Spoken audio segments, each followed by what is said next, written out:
Good morning, good afternoon, everybody listening to us either live or on the podcast. Thank you so much for tuning in today. And today I've got a very special guest. Dev Pasu is joining us from Toronto today. He is the CEO of Powered by Search. Dev, welcome to the show today. Laura, thanks so much for having me. Excited to jam. Thank you so much. You have very exciting topics to discuss today, so I can't wait to dig all into growth and demos and everything that you have to speak about. But to start with, can you share a bit about yourself and what Powered by Search does? Sure. So I'm entering year 20 as a technology marketer. I started off in 2000, what is it, six at Microsoft. And ever since then, I've fallen in love with the way that people buy things on the internet. That largely led into working with a lot of different software companies over the last 15 plus years that we've been running Powered by Search. And here, what we do is we really drive predictable growth for B2B SaaS brands, companies that mostly you have either experienced their products or used their products. Sentinel One, Elastic, Varonis, FreshBooks, Toggle, Basecamp, for example, they all rely on us essentially to be able to hit their pipeline targets. So most of the time, the CMOs and VPs of marketing of those companies come to us and say, "We're here and not really hitting our target. Don't really know why. We need to be able to hit our targets. We're doing all the things, but it feels a little bit like random acts of marketing." So we take that the confusion and turn it into clarity. Really, in the way that we do it is the system we use called the predictable growth methodology. And so that's something we've been sort of finessing over the last decade plus, and it's the playbook we use today. Nice. And usually, when you start working with the companies, so do you apply that playbook, and how does it work out when you start your engagement with clients? Yeah, great question. So, where we start off with is always looking at where there's revenue leaks in their entire pipeline, from the first click or the first impression all the way down to close one. And as we start breaking down and chunking this, we notice that there's revenue leaks at every kind of juncture specifically. So, many of the problems that pop up are, let's say you're serving an ad, but no one's clicking it, or you have an organic search result and no one clicking it. Well, the problem there is invisibility, right? And so that needs to be solved for. Maybe you get the click, but then people bounce off your page. So there's a stickiness problem. Maybe they get to a specific call to action page, a demo or a trial, but they don't sign up. And so you kind of take this to the nth degree all the way up to closed one, essentially. What we notice as we go down the funnel from marketing into markups and to revenue operations is that you have opportunities that are budget authority need and timing qualified, but unfortunately will fall off for whatever reason. And the human condition in sales is to always chase after existing warm or hot pipeline, not after cooling or cold pipeline. And so we use marketing as a co-pilot over there to revive dead leads and dead deals essentially as well. And so the entire sort of funnel is from click all the way to close one. Mhm. And really what we're doing is identifying where the drop-offs are and being able to say, well, what would basically fixing the gap of that drop-off look like? And sometimes it's the smallest things. It's the small hinges that swing the large doors that make all the difference. And this is sort of the challenge that a lot of CMOs and VPs have, where they can't boil the ocean anymore, right? They can't go ahead and say the typical sort of playbook of, I'm a new CMO in seat. Let's go ahead and redesign our website. Ding, ding, ding, if you've heard that before. Let's pull in a new ABM platform, which will take 6 months to deploy. Then let's go ahead and redo our positioning and that type of thing. Let's do all the messaging on the site. Let's hire a couple of new agencies and figure out how to make them work together. That playbook just does not work anymore, especially with the pipeline pressure we're seeing our clients basically facing across the board. And so where we come in is this sort of knowing what to do strategically, but being able to tactically execute it in a way that is both simple, it's actionable, very goal-oriented, and easy to understand and measure, basically. We can definitely double click on that as we dive into this conversation. So it sounds more like it's an operational problem than the marketing problem to solve, really, because the marketers usually would jump into the marketer problem, what I know, what I see, what looks wrong. But this sounds more like an operational problem to solve most of the times that you experience. Is that correct? It's operationalizing marketing. So it's the intersection of those two things, right? So the reality is we are not our own buyers. And so we think about the jobs to be done sometimes as launch the landing page, ship the ad, get the creative, build the ebook. But largely the mental construct is as soon as you do that, if you're not going back and reading your own blog posts, why would you expect your customers to?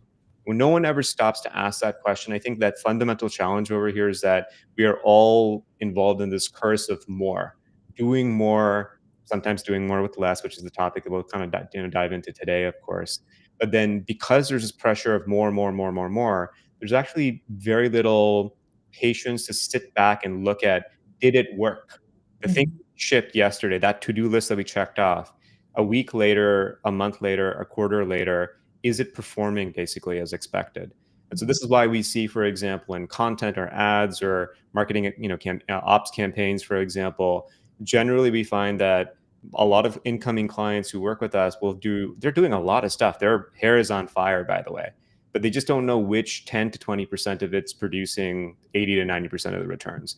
And so the value prop really is, what if you could do 10 times more with a tenth of the work? If you only stopped and looked at where things are breaking down. And so, and that kind of aligns with what boards want. It's what finance teams want. It's what the C-level basically wants, essentially, as well. I think the thing is that when you're doing so much, it's very easy to feel confused and just all over the place. But the minute you have clarity on exactly what to do and what order to do it in, the actual fix becomes pretty straightforward. Maybe not easy, but it is definitely straightforward. And once you have that clarity, you can execute pretty quickly. Fun. Let's dig into all of those details. So tell me more about the 3 times 10 framework to start with. Yeah, so let's start off with the problem first off about what this 3 by 10 method basically is about. So we frequently were asked by VPs and CMOs saying, I can't wait around a year for XYZ channel to work. And they've heard it all, right? SEO takes a year to work, you know, B2B ads takes 2 quarters to build pipeline, for example. And the issue is they need something that's going to give them a result today so that they can hit numbers by the end of this quarter and build sustainability for the next 4 quarters ahead. And the challenge with most marketers in general, whether in-house, agency side, independent consultant, is they're often thinking about the deliverable that they can control rather than the impact across the entire board.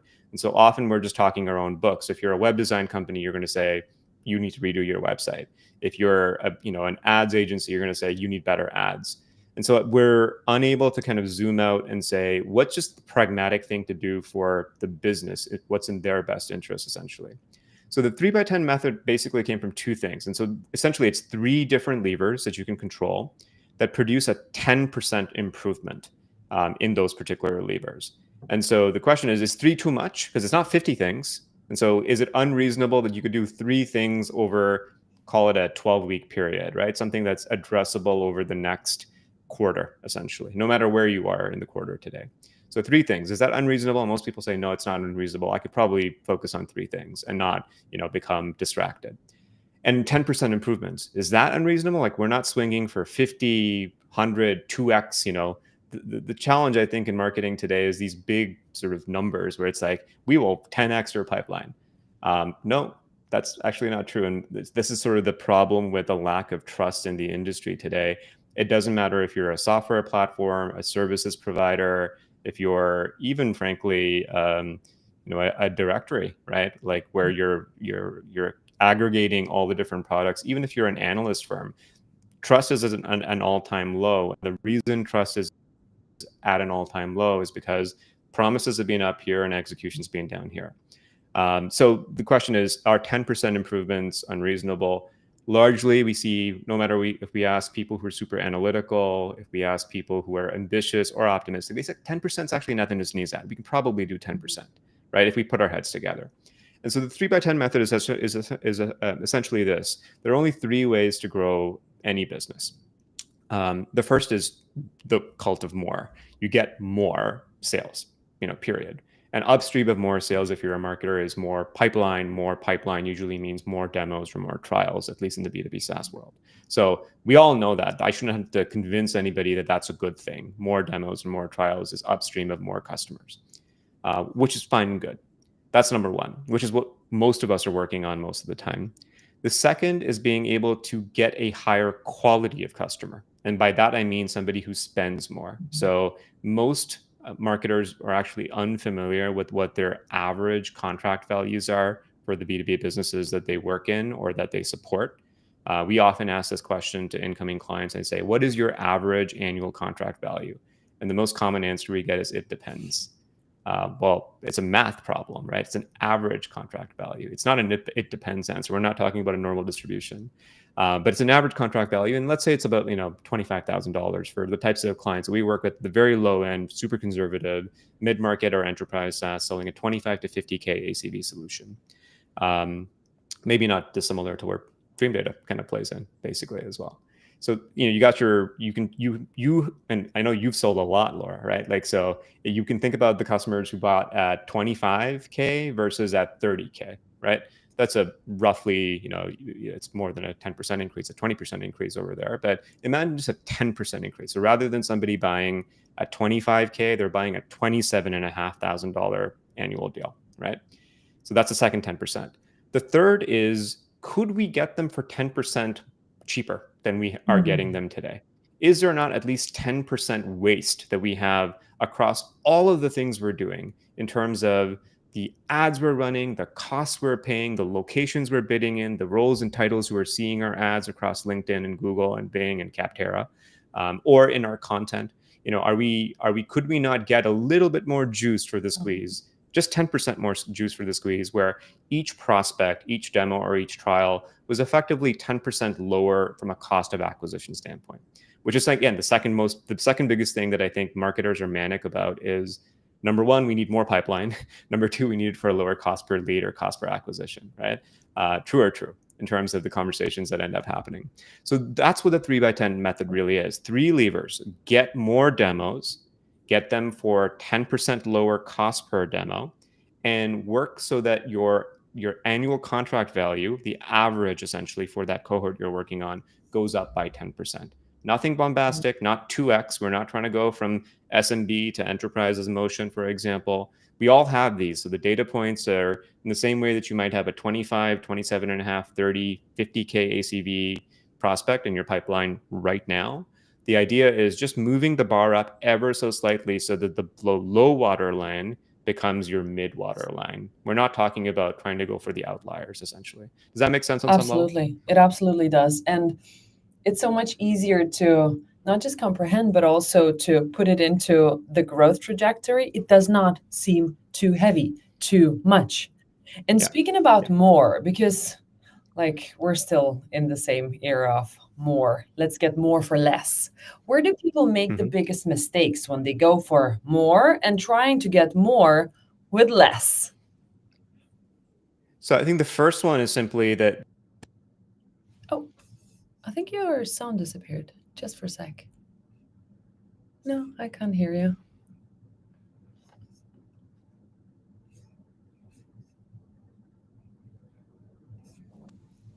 No. No. Yeah, you're back. Yes, now I can hear you. I think it doesn't come from the mic anymore, but it's all right. Okay, so let me see if I can still get the good quality audio back, because something happened on my side. Is this better? I think it's still not coming from the mic, but we can hear you. Still not coming from the mic? Oh, now it's from the mic. So odd. Yep, okay, good. So we're back. Yep. So let's talk about the mistakes, basically. We were talking about what are some of the challenges or mistakes that marketers make when they're challenged with doing more with less, right? That's where we were at. The first one is simply agreeing to doing more with less. I think that's an element of sandbagging the plan or being set up to fail. But it's setting the wrong strategy. And the wrong strategy will often go towards trying to cut your way to growth. And the reality is it's very difficult to do that, right? If you think about most things in life, whether in business or otherwise, you can't cut your way to growth. Good CFOs primarily know this, but unfortunately, marketing and sales are one of the first places for cuts to happen in a tough economy. And so it's not about asking for resources, which is one of the things that marketers do. They often say, I need more people on my team. I need agency support. I need tools. It's about being resourceful more than anything else. And so that's a mindset shift that we need to don in terms of saying, okay, this is the reality. I would love for it to be different. I would love for it to be like 2021, but it's not 2021. Mhm. And so what do we do differently at this point in time? Well, the first one is, go for the small swings, the small hinges that can swing the large doors. That's a huge portion of doing this right. The second is choose the right levers specifically, and then make sure that you're winning pipeline the easy way rather than the hard way. One of the challenges in hard times or in tough times is that the sort of the time horizon that you're afforded by the people that you report into, your boss's boss or boss's boss, essentially, it compresses. And so what used to be okay in boom times that it can take 6 months to 9 months is now like, show me progress in the next 2 to 6 weeks, essentially, right? And so what we have to do is choose the right opportunity vehicle over there as well to build pipeline. And often, if you have a long sales cycle, 3 months, 6 months, 12 months, for example, whatever you do, even if you're a magician at creating pipeline today, right, it wouldn't close for the sales cycle. It would close 6 months to 9 months to 12 months down the line. So you would essentially do all the right things, but still get killed in the water because unfortunately it won't come to fruition. And so it's one of these things where can that strategy continue working sustainably to see it come to the end, or can you approach it a completely different way? And so those are some of the things we see marketers typically, they accept a plan that's kind of set up to fail. They focus on the wrong strategies and the wrong levers, essentially. And the third is the one that I just basically described. And so the 3x10 method is basically, I would say it's for smart underachievers or smart overachievers. If you think about that, like meme, the midwit meme, I don't know if you know. Yeah, so we don't want the middle, the very right hand side of the outliers or the one on the left hand side. Both of them essentially are just like, let's just get more pipeline, let's just win, right? And so that's essentially what we're focused on, basically over here with that. Fun. And if we were thinking about more tactical small Yeah. improvements for those 10%, let's walk Yes. those through because that's Yeah. what people are there. Like, give us the beef. What can we do, Dev, in order to get the 10%? Let's operationalize this. So let's just focus the first one, which is where most of you are spending most of your time, which is how do I get more demos? The popular tactic you might be thinking about is how do I get more traffic? And so usually how do I get more traffic is upstream of I need to go ask for more budget. I need to deploy more budget. I need to growth hack, for example, right? So I can get ranked in ChatGPT or Perplexity with spamming Reddit or whatever is the tactic du jour basically for today. That can work, but it's going to be a coin toss, right? And this is where the random acts of marketing, essentially the Hail Marys, essentially come from. So rather than improving your traffic, you can get 10% more demos simply by improving your conversion rates from stage to stage. At the very top, it's your click-through rate. And so when was the last time you went back and looked at your click-through rates from your ads or from your organic search results and started improving them? So let's make that super operational. The answer is I can't remember when I last did that. The thing to do right now is go back into any platform that you're using. Let's say we're using this on the ad side because it's easier to be able to get feedback very quickly. Go into a demand capture platform like Google Ads. Pull all the search queries, for example, that have driven demos specifically or driven a trial, and then look at the ads that drove those particular queries. And you're going to get a distribution, again, of ads, right? Some of those ads, you're going to get the middle point, essentially, the median click-through rate of those ads. Everything to the left of that, which is going to be all the underperforming ads, they deserve to get rewritten. If you rewrite those ads, what ends up happening is that median performance will go up. And so all we're doing is using the power of words and a little bit of data sleuthing to be able to improve the click-through rate of these ads. The same thing on the organic side. Maybe you put in a title tag and a meta description on your content years ago was the last time you looked at it, maybe, right? Go back into Google Search Console and start pulling up the best performing content that has driven from those pages conversions, because you don't know what keywords on organic. Google took away that ability a long time ago.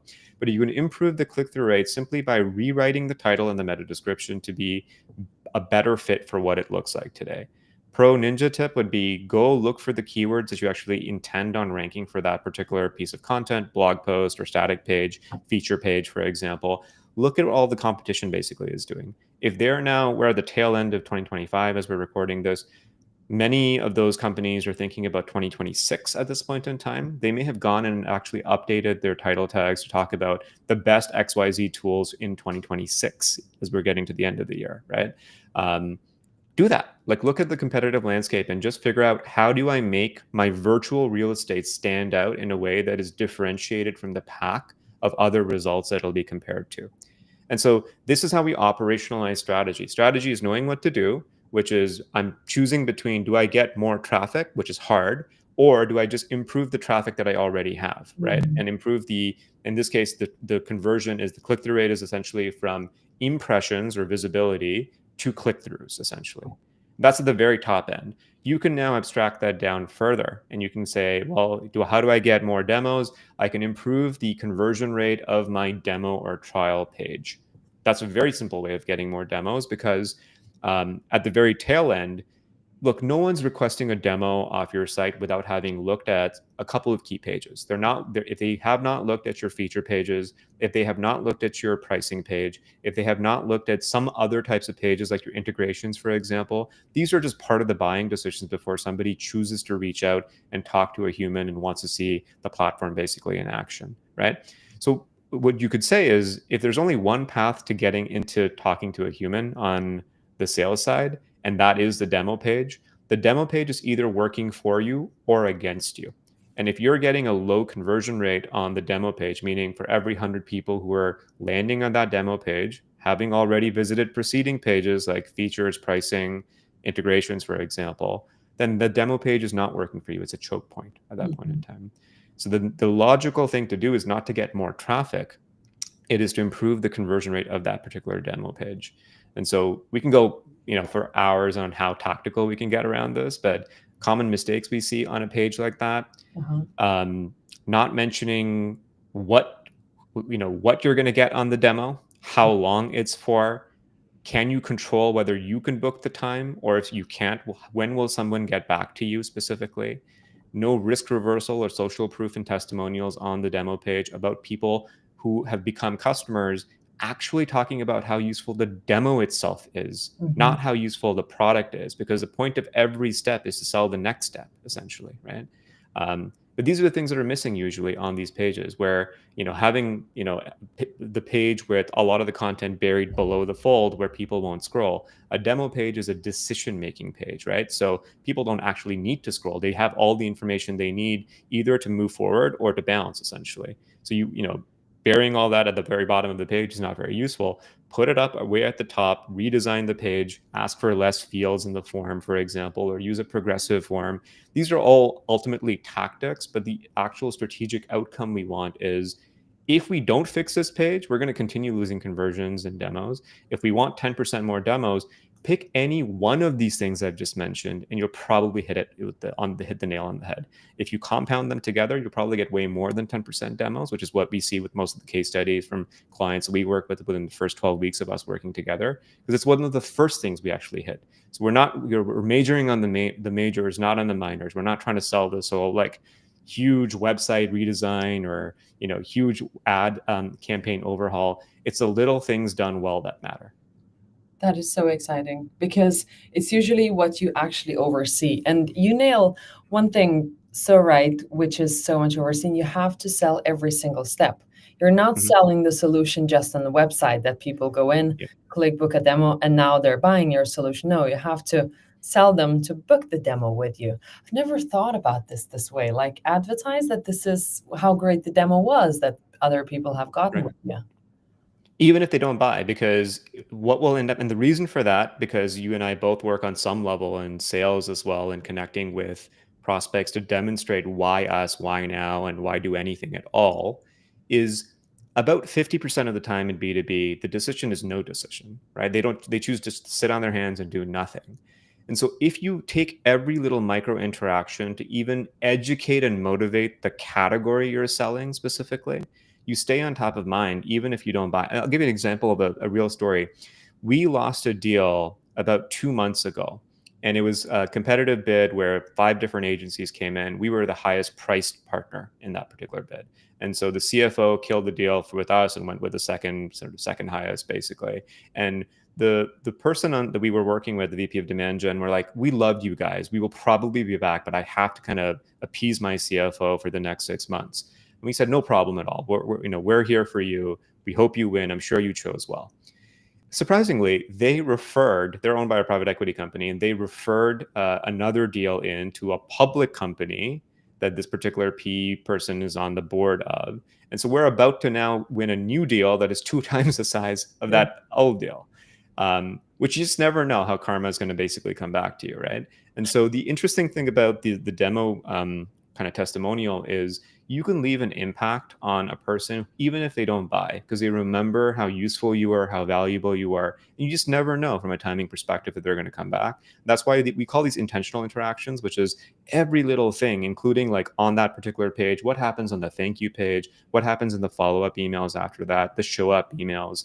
Everything kind of matters at the end of the day, because it's a closing from click to close one is a team sport, and every interaction is either an opportunity to build more trust or to lose it because you just haven't done anything and you're doing it by default rather than design. I love this. And if we move on to the second step, getting 10% more Yeah. on the Yeah. cost itself, how do you Yes. operationalize that? Great. This topic I can nerd out about because I love this. This is like being able to maintain a price premium is a function of how much value you're generating. That's my fundamental belief over there. And the common mistake that we see most B2B marketers making is they say, we need to move up market. And to do that, we need to change our targeting. And so what they end up doing is they buy lists essentially of other companies who have more employees broadly is one of the kind of core things. And they say because they have more companies, they probably have a higher willingness to pay. This will help us move up market from wherever we are to mid to kind of enterprise essentially. There's nothing wrong with that, by the way. It's true on the nose. The issue with it is as you move from your current positioning to a new positioning, you're fundamentally a stranger in a new market. They don't know who you are. It's going to take you time to build up brand impressions. You guys have great data on this. It takes a year to go from first impression to close one revenue, right? And so that marketer may not even be there. If you're watching this right now and you're thinking about changing your targeting, you could literally be changing roles by the time that plays out, right? Whether that's, again, of your own will or the decision is made for you at some point in time. So improving targeting it sounds like a great strategy, and it does if you have a long enough time horizon. But our perspective on it is improving messaging is actually an easier fix than improving targeting. So if you keep your targeting, and most of the time targeting is relatively straightforward in the sense of you want to, let's say you have a list of account-based targets that you want to go after. Within those particular targets, if you improve the message of what those people see, then you're going to get a higher quality of prospect with a higher willingness to pay. So this is the difference between, are you selling the flight, the features, or are you selling the vacation, right? And people will value the vacation. They can imagine sort of going to Maui, sitting on the beach, having a pina colada, if that's your thing, versus, taking the 14-hour flight over, crying kids, all of that, right? Which just seems like a lot of sacrifice and effort specifically. When I'm talking about improving messaging in B2B, we don't buy vacations or a flight to Maui. That works in B2C. The B2B version of that is speaking to pain points specifically. So what is an observable pain point? If you could literally insert yourself into the boardroom or the Teams meeting or the Zoom meeting that your ideal customer is basically happening, what just broke in their business right about the time where they start doing research to find a better solution? And that's what we call an observable pain point, right? So for example, there are 2 types of SaaS buyers we think about. There's switchers and upgraders. Switchers are moving from a solution that is a modern SaaS solution to something better. So they're used to buying your category essentially. But something's broken about the way they're doing it today. And upgraders are people who are jerry-rigging solutions to try and figure it out. So for Dream Data, let's say, right? The upgrader solution would be somebody who's using Google Analytics, they're using HubSpot, and they're using Salesforce, 3 different tools that don't really talk to each other very well. They have no idea how their ads platforms connect the dots, essentially. They move to something like Dream Data because they need to see one unified view of how buying committees buy. And fundamentally, they need to understand what their marketing cycle is, not what just their sales cycle basically is. So that's what they want to do. But what breaks is a board meeting where HubSpot is saying a different number than Salesforce. The numbers don't basically agree, and so on. So when we talk about this, improving the messaging, it's really two things. Instead of talking about features, talk about the pain points that the customer is facing. And if you want to get a little bit more ninja with this, don't just sell to the daily user of the product, because often they won't have the budget to make the buying decision. Go one level above, but not too high. So you're not going to the C level essentially, because they won't show up typically to demos. But at a mid-level managerial director VP level is where we see the messy middle of most demos essentially coming in. This is true for you if in your business, the person who books the demo is very different. If there are like 3 or 4 rungs basically removed from the person who signs the actual SOW, then you're in a buying committee type situation, essentially. So improving messaging can help speak to the types of outcomes that the people who have budget and authority essentially need, and timing, they care about, which is fundamentally different than daily users. Daily users just they want speed, they want a better quality of life at work, they want it to be automated, they want it to be error-free, for example, but they don't have to face the impact of having those errors and slowness, for example. Managers and VPs and C-level people do. And so moving your messaging up in terms of observable pain points ever so slightly is a simple way of getting a higher quality of prospects. So the net is, don't just use targeting, focus on the messaging, because if the messaging is super product feature heavy, then you're burying the outcome of buying the product rather than selling the features. And the reason for that is in most competitive categories, you get feature parity. Most platforms do what most other platforms do. So it actually is super difficult for buyers to understand what they should be buying and how it's differentiated. Yeah. It reminds me of a conversation we had yesterday about, for a sales leader, it's pretty easy to do small adjustments when they come in as a new sales leader, and then you're able to get more meetings, better conversions. We're changing some of the standard ways that we're selling in the company, and you can see the result instantly, like a month, 2, 3, and you're a good sales leader. For marketers, this is such a big challenge, because if you do that type of a huge change in strategy, positioning, and website changes, you might not even be there to see the results. So what you're talking about, you're Mm-hmm. actually putting the marketer into that type of a strategic role, that they're able to do the small changes that can be felt within a couple of months. Mm-hmm. That's exactly it. And operationalize, that means making the smallest possible copy tweaks, a copy tweak in your ad, on the landing page, on your home page, on the feature page, primarily trying to nail the way that your customers already speak. The way we do this, by the way, is we go straight to the actual sales calls that our customers are having. We look at their Gong or their Clary, for example. We've built some technology to be able to extract all the sentiment associated with it, and we call it a magic moment. A magic moment is basically where the prospect shares their love letter of why they're reaching out. So if you have a good sales process, in ours, we often ask, like, why are you reaching out now, and why not 6 months from now or 6 months earlier this year? So what's making it a priority right now? And usually a calibrated question like that gets the prospect to admit what's going on in their organization. We can peel that some more and understand, like, what's the true reason and the impact of not solving the problem. But once you know basically what that is, times 100 conversations, Yeah. you're going to see some trends and patterns of, like, what are the 3 to 5 jobs to be done, or the moments that cause pain within an organization to cause them to reach out and look for someone like you. Just use their words on your landing page. Like, we don't think that copywriting should be clever. It is assembled like Lego, brick by brick by brick, basically. And the bricks are essentially the words that come out of your customers' mouths. Fantastic. And now, if we go more into the oh my God, great words. So, if we go to Yeah. the third step, to Yeah. saving the 10%, really. So, Yes. what are the Yes. parts of there? Okay, so let's use the most popular tactic first and why you shouldn't focus on that, because everybody does. Uh-huh. And the biggest thing we see in cost per demo, reducing CAC or payback or upstream of that cost per acquisition, is usually an effort on decreasing wasted ad spend. And so Mhm. the two levers that we often see is They're both penny wise and pound foolish, by the way.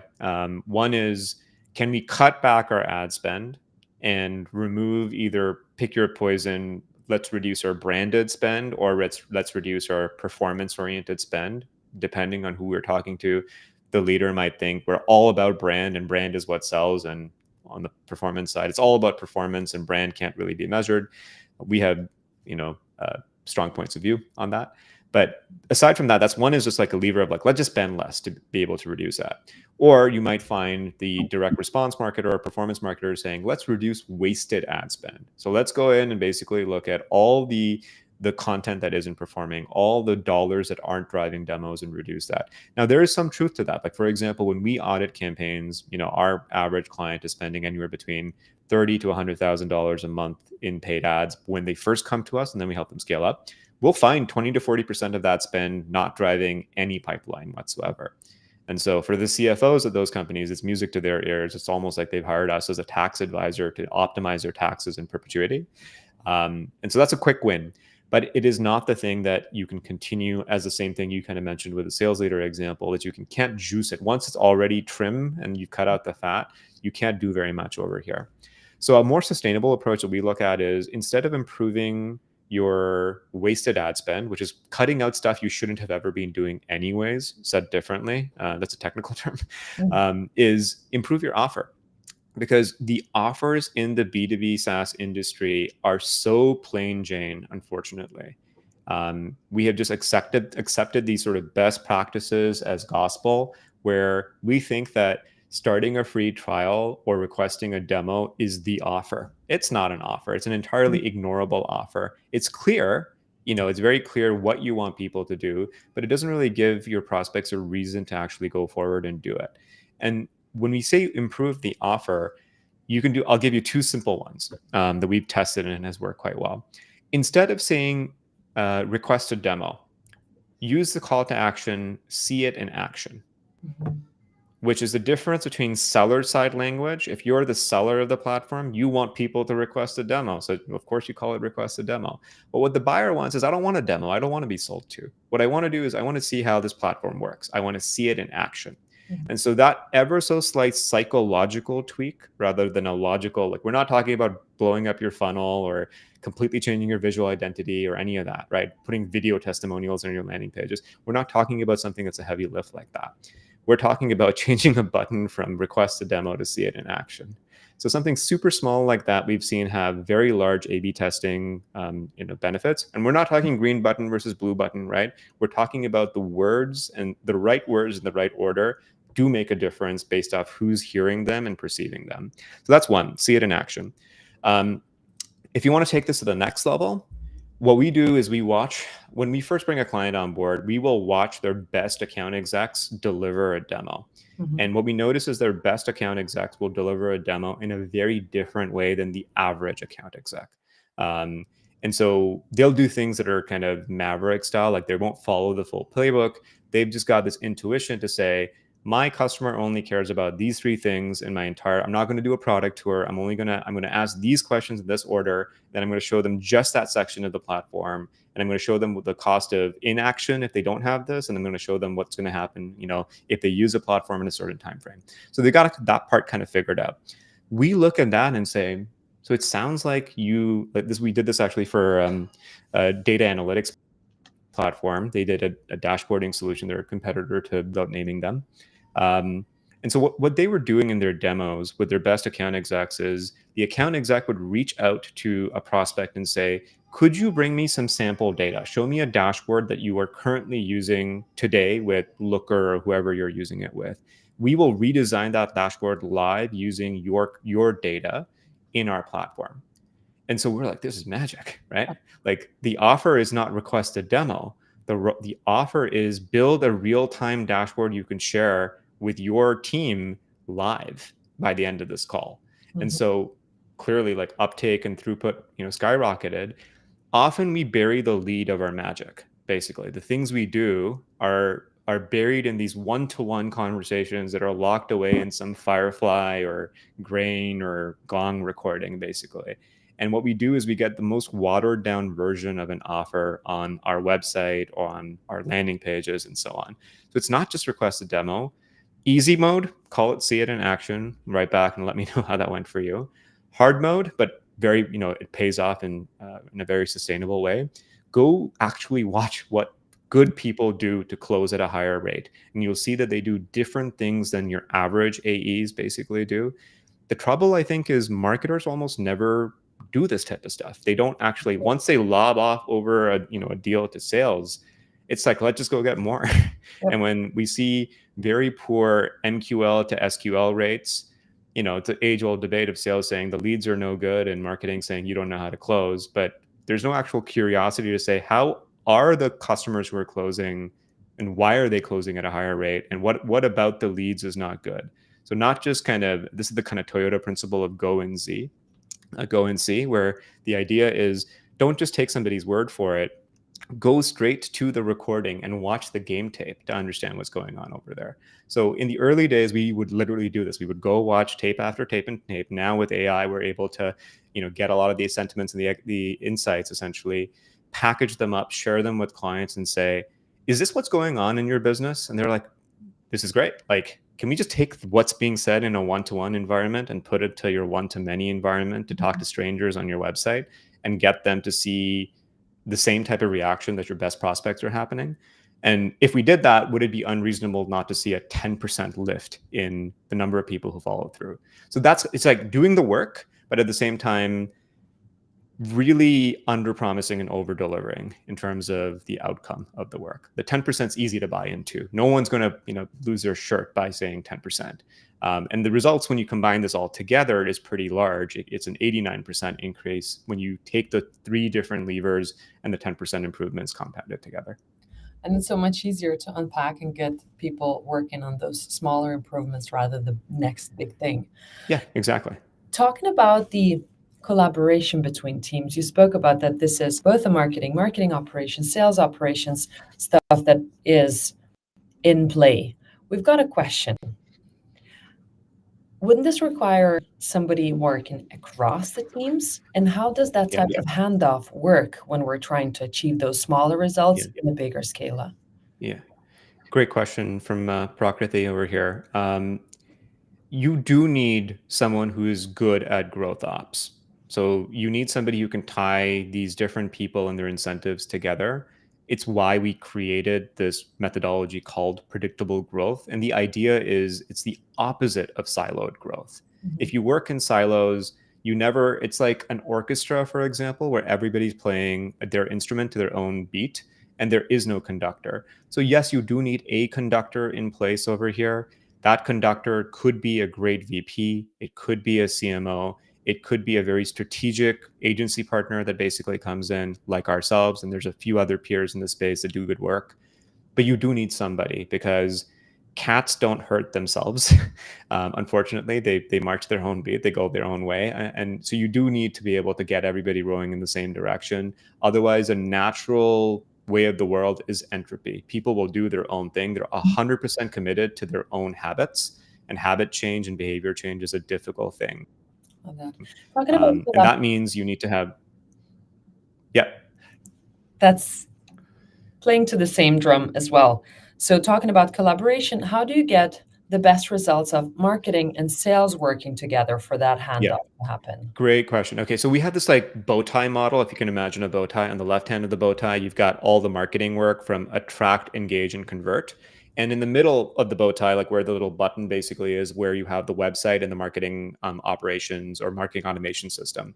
So if you really think about it, sales really starts to care once a demo lands effectively. They don't care about all the work that went into that demo essentially landing. So if you think about the most important handoff point, it is essentially this. And I'll give you a restaurant example. In a restaurant, if marketing is basically the chefs and cooks, the line cooks, right? We're making this amazing dish. We put the dish out onto the counter and a waiter is now supposed to take it and move it, take it to the customer, right? So I like to call that sort of heart of house versus front of house, essentially, instead of back and front, but heart of house and front of house. If the waiter doesn't come at the right time, the dish goes cold. And this is the number one problem we have in B2B right now. where the handoff, the speed to lead for sales teams to be able to intercept, reach out, book a call, get call, show up is so low. Like the bar is incredibly low, even here in 2025. Despite having meeting booking tools and things like that, at the end of the day, being kind of ubiquitous, right? That's the main part where marketing can come in. So, Prakriti, here's what you can do. We have a campaign we put into HubSpot and Salesforce, and every week we send a snapshot report to the VPs of both marketing and sales that we work with. And often we're in service of the marketing organization, really not to the sales organization, but sales is like dotted line basically to the work we do.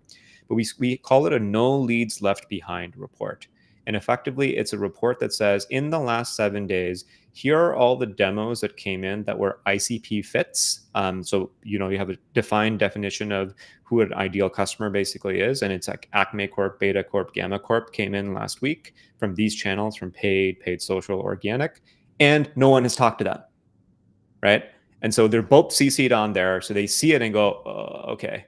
And at an average value, we assign the pipeline value associated with it, which is the minimum, most conservative deal size, basically that company would accept. And so now it's not just like 7 or 10 or 12 deals; it's 12 deals at a roughly, call it 15K ACV, right? And then abstracted down to the cost per or revenue per demo. It might be $2,000-$3,000. So you have 12 times 3 at that point. You have $36,000 in pipeline just from last week that no one spoke to. So why are we spending money if no one's going to field these leads? And so it creates a very healthy conversation, and it's just about preempting it rather than reacting to it later. The main problem I often see is people ignore these problems for too long, and then what ends up happening is at the end of the quarter, the pacing isn't working very well, the targets are not being attained, people start getting really reactive. But at the very beginning of the quarter, if you say, look, we're going to try this quarter differently, we're going to put this report in, it's going to have an automated snapshot, you guys are both going to be CC'd on it, the teams are going to be CC'd on it, and if you want to get bold with it, you can actually put a leaderboard of reps. Essentially, they don't necessarily need to see it, but the VP of sales can see on a leaderboard which of their reps are the fastest speed to lead in terms of booking the demo and showing up to the demo and progressing from stage to stage versus who's the bottom quartile of performer, essentially, because that can then now lead to the coaching conversations. But this connection point of that bow tie is usually the thing that's missing. It's the 80-20 of getting this right. Got it. And you walked us through so many various tactics that can be changed. And it's fantastic because you can get any of those to push the boundaries just a little bit more. But how do you help companies prioritize what they need to start on looking into to start?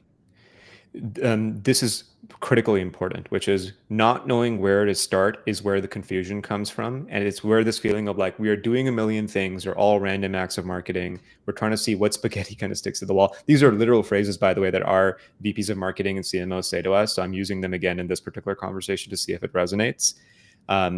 You start by stopping the bleed. So you identify the reddest part of your entire funnel today. And so, for example, one of the new clients we're bringing on board has a 0.5% conversion rate, basically, from the demo page to close one. And we're going, what is going on here? You need 200 people at a high cost per click to enter into this demo page to actually fill it out so they can talk to you. So that is the reddest part of your funnel. We don't need to go fix your close one rate. And we look back at it and we see like what's benchmark, right? So, if you're closing 20 to 33% of your deals, you don't have a sales efficiency problem. You just need more quality pipeline certainty. So more deals with the right pipeline kind of right criteria essentially for quality. And so we kind of color code the entire funnel as we first start coming in and say, this is a green light, that's a yellow light, this is a red light.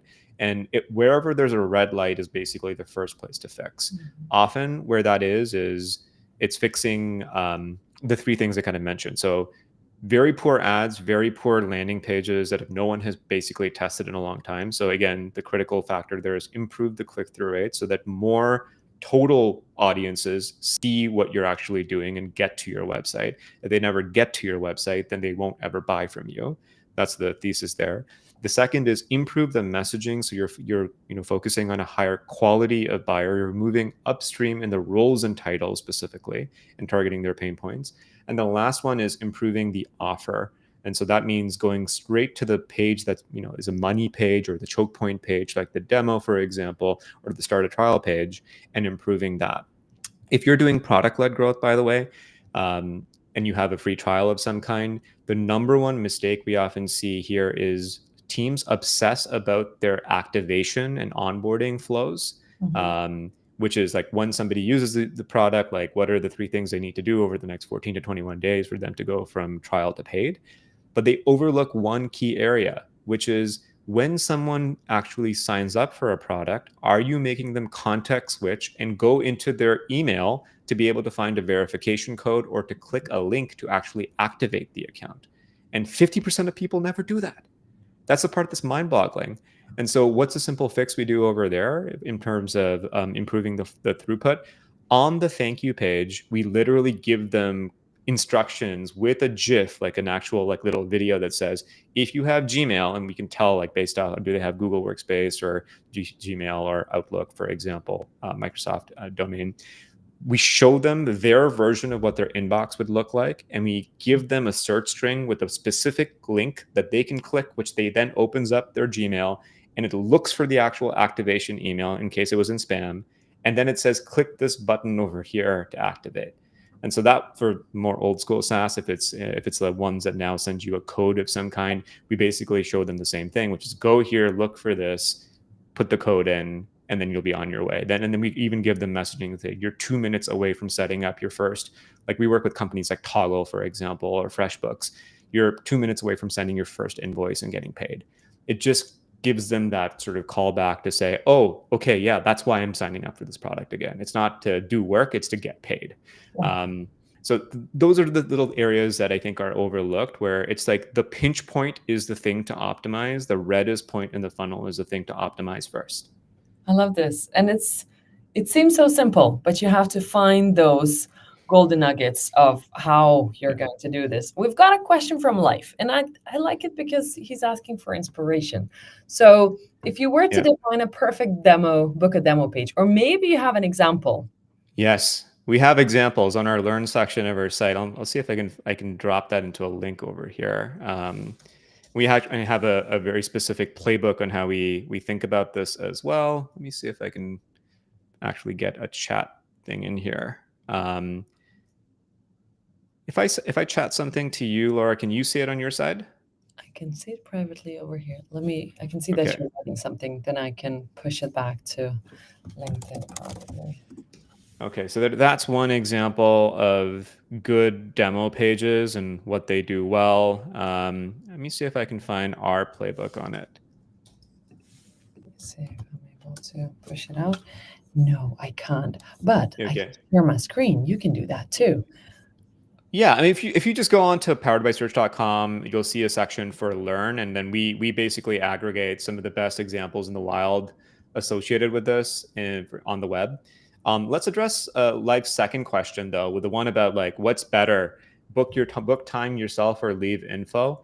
Generally speaking, your buyers will have so much more information about what you do, and they know more about the product, frankly, before they ever reach out than not.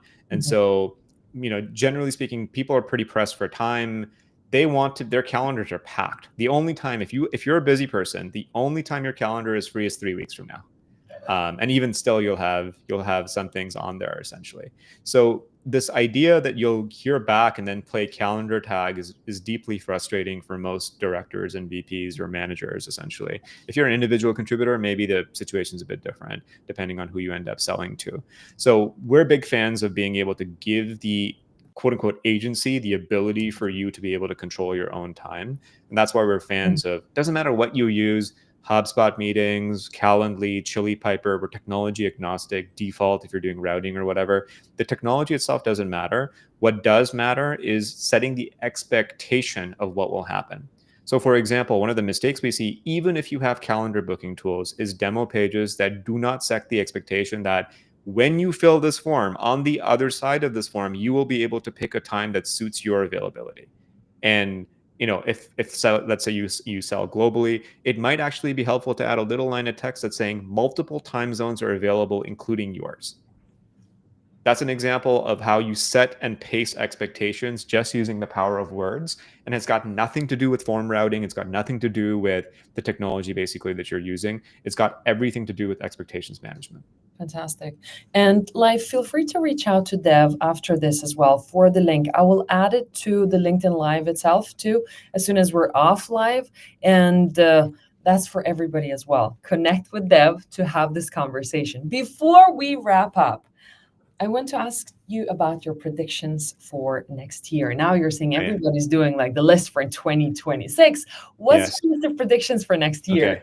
Oh, juicy. Okay. So, first one, adoption of the AI browser. So, my go to browser right now is Comet from Perplexity. ChatGPT just launched their Atlas browser.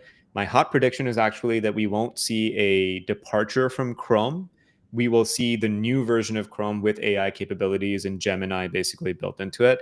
And Google will make that basically near free, essentially. So if you're looking at any of these other models that are saying pay me $200 per month to be able to use my all the things kind of features, like Perplexity, for example, whatever their max feature is now, you pay me $200 per month and I can hook into your Gmail and write your email responses and do everything for you. Google will basically be late to the game but still win it, essentially. And so I wouldn't count them out of the race at this point in time. But the difference is no one in 2026 will use a traditional browser. They will use an AI enabled browser that's natively AI enabled. That's one. Number two is we'll continue seeing a big rise in answer engine optimization and generative engine optimization. Today, that landscape is mostly people who are, frankly, many of them have never even done traditional SEO before. So there's a bunch of shysters in there right now. But the folks who are worth their salt, who have been good at doing content and SEO over the last 10 plus years, are adapting. We have clients like Sentinel One, for example, who've spoken about our work in answer engine optimization and generative engine optimization. That will improve. The third is that content marketers will stop creating informational content. So any content that is something that might be in an AI overview, like what is X, what is attribution, what is multi-model funneling, or whatever, MMM, all of that will go away because those answers will be provided by an LLM. So content marketers will not focus on that anymore. Content marketers will focus on the type of content that only they can produce and no one else can. So what that means, tools, research studies, stats, for example, think about this as content will become about what data can you own a moat around so that you become the source to both Google and to an LLM and to your buyers largely. You guys at Dream Data are nailing this, by the way, right? In terms of the way you're approaching the stats in the market to become a citable source, essentially. HubSpot has done a good job of this in the past, but more recently, they just have so much top of funnel, informational content that's why they got killed from an SEO perspective. Those are three broad predictions. I expect that ChatGPT will launch an ads product in 2026, basically, as well, and that'll be a whole new playing field from over there. Number five is that I think AI video production will finally get good. Like even today, if you think about it, the leaders in this space are largely they're in e-commerce, building, thousands of meta ads of, people picking up whatever, like this bottle and saying, this bottle is the best thing since sliced bread, right? It has ABC features. The lip syncing is still a bit weird on those. I don't know if you feel the same way, Laura. Like I don't feel comfortable creating an AI video of any content that we produce today because it's a bit off. It's still a little uncanny valley in terms of the way that the eyes and the face and things. I think that'll largely go away. So we'll have the same moment we had in 2023. If anybody remembers a video of like Will Smith eating noodles from I can't remember what it was, what model created that. The new version of that is actually quite good. There's a 2 years apart kind of comparison of that. I think in 2026, AI video is going to be big. So a lot of the explainer videos, the customer testimonial videos, things like that, text-based content will become more believable from an AI perspective as the models get better and better over there. Fantastic. That's a hot five. Devin, thank you so much for the conversation. Everybody in the audience, thank you so much for questions and comments. Do go connect with Dev. I am not exaggerating when I'm saying that this was the most hands-on session I've ever hosted within Dream Data's history of lives. So whoever is Mm. listening or re-listening, there are so many golden nuggets that you can go pick up and do them either yourself or get guidance from Dev and powered by Search. Thank you very much